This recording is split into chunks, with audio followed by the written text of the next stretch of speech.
If you edit in DaVinci Resolve and you want to speed up your workflow to make more money or enjoy spending time out in the wilderness and enjoying life, this video is for you.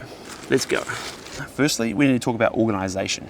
Now, this is a software I use to manage all incoming projects. I'll show you that now. It is called Post Haste. It has been a game changer. Essentially what it is it's a folder structure that you can, with one click, create all of your folders that you need. So you set it up once, and then for every new project, you just name the project. So for this, it was called Ali Compton. I just called it a batch shoot number 1 because that's what it was. The rest of it's all kind of good to go. You click create project, and because you build a template with all of the folders that you want, it's all there. Then you bring all your footage into the correct folders within Finder, and then drag it with one drag straight into your master file within DaVinci Resolve. Super easy, and then as you can see, it's got a place for sound effects, a place for music, a place for all my footage, for my timelines, all of that good stuff with pretty much one click. It's super handy. Now, next thing I would attack is getting some timelines set up. So I typically do it like this. I'll have a string out, which is, I think that's the term for it, but it's essentially just all of the footage in one long timeline. So here's my string out. Here's what it looks like. This is after I've done all the work within that hour that I was editing this shoot. I dump all the clips in, and you'll see what I've done pretty quickly. I work through every single clip and see what's good and what's bad. The easiest place to probably do this is more of the talking head stuff. So let's work through some of it. And my shortcuts for this are game changers. That's what made me do it so quickly. You can download my keyboard shortcuts below, but I'll briefly explain. I use J, K, and L to move across the timeline. The more I tap L, the faster it goes. I think that's like a DaVinci preset, but it is super helpful. So I'm listening, cool, she says a good take. I cut it, and then I bump it up one notch, up to the second line in the timeline. I use that, I press the Z and X key to move a clip up and down. Now this is all in my default keyboard shortcut, so you can just download that and you'll have it straight away. But I bump it up, and then I hit L again to keep moving forward in the timeline. And the more aggressively I tap it, it moves along. I can see there's gaps where she's not talking, cool. And this is all I did when I was editing it on site, right next to her. We just filmed it, so I knew all of kind of what she'd said. But you fly through everything like this, as you can see.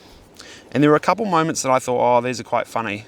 She did funny, stupid things, you know? And so I was like, what's a way to mark those? So I have all of my numbers color coded. So if I hit 1, 2, 3, 4, 5, or 6, it just changes the clip color. So I just hit 5 for a few of these clips to turn them into a color that I could pick up really quickly if we wanted to do a little bloopers montage. So I worked through all of the A-roll, all the talking head stuff like that, and I pretty much just did that for all of the footage. Fast forward to further down the line, we have some gimbal work. So I did the exact same thing.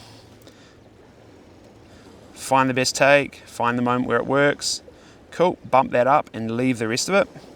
That was me being an absolute naff, so I just didn't even include that. Work through all of your footage like this. That's the first step. I did the same with the B-roll, you can see here.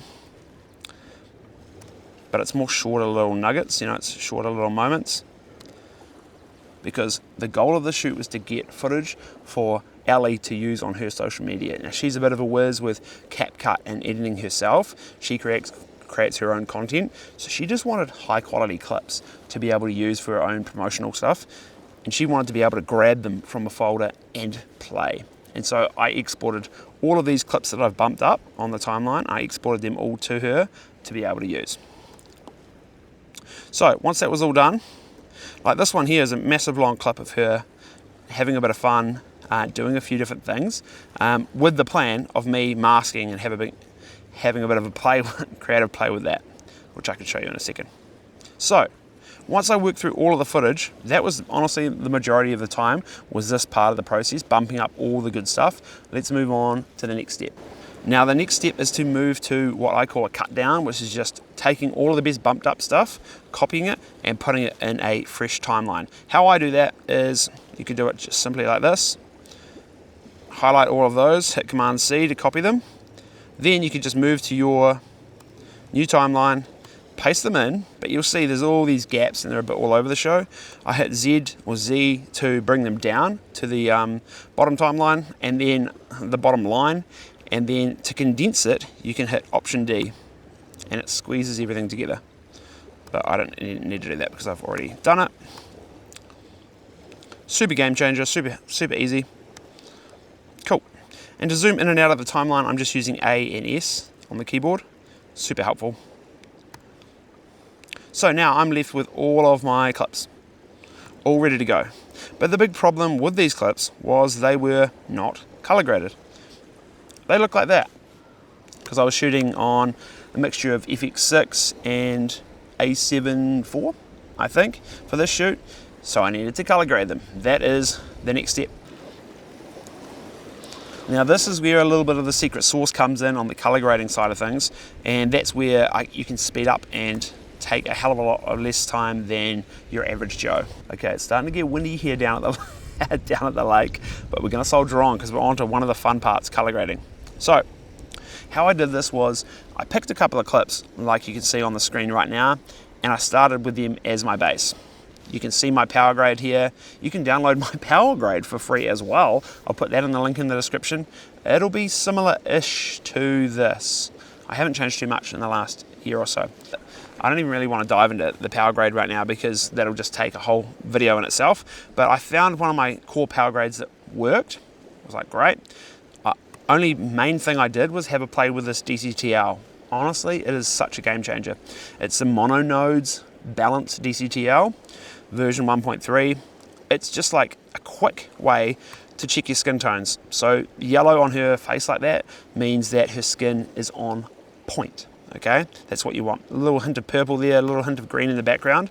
And if you wanted to tweak that, you could get rid of the green a couple of different ways.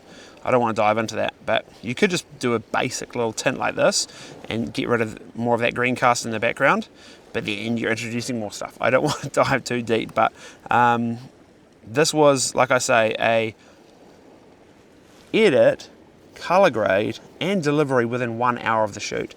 So we can't muck around too much. That's why I have these power grades set up, and they're all kind of plug and play, kind of good to go. So you can see I've pushed the exposure up a little bit in the offset, and that's pretty much it. The look's doing a bit of the grunt work. Yeah, I've got a couple of LUTs that I'm using here. Did not use that. Yeah, all pretty straightforward stuff in terms of color grading, but it's just getting something that looks good to be able to paste across the whole set. And that's what I did. I literally pasted this across the whole set of Talking Head, and the same with all of this B-roll stuff that we shot. Now I honestly look back at some of this and I'm like, oh man, I would spend more time on this, but hey, I had an hour, and so I'm like, I could easily have fine-tuned these a little bit more, but we deal with what we've got. It doesn't help that my monitor screen is on full brightness out here trying to even see what I'm doing. But next step for me, once I'd color graded everything and I was reasonably happy, was export. Now exporting is so flippin' easy with DaVinci. Like, okay, here's how I did it. Let's say I went to my timeline with all of my good clips in it. Then I would just make sure I would name them, whatever you wanted to name them, and then click individual clips. And then in that case, it's exporting all of these under this big yellow line as individual clips. So in a folder, they'll all be each individual clip. Then hit add to render queue and then render them out. Done. So I rendered out 111 clips for her, 109 like this, and then I just exported them again with a small tweak vertically as well. So I gave her a full set that were already cropped, ready for socials, and I gave her a set that were ready to go for horizontal as well.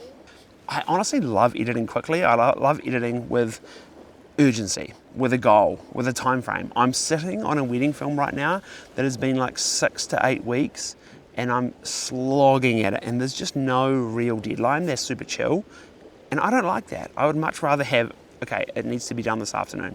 I've come from a world of filming CrossFit events where you are filming an event, you are running to the media room to turn that around all day long, delivering 10, sometimes 20 videos myself in the day.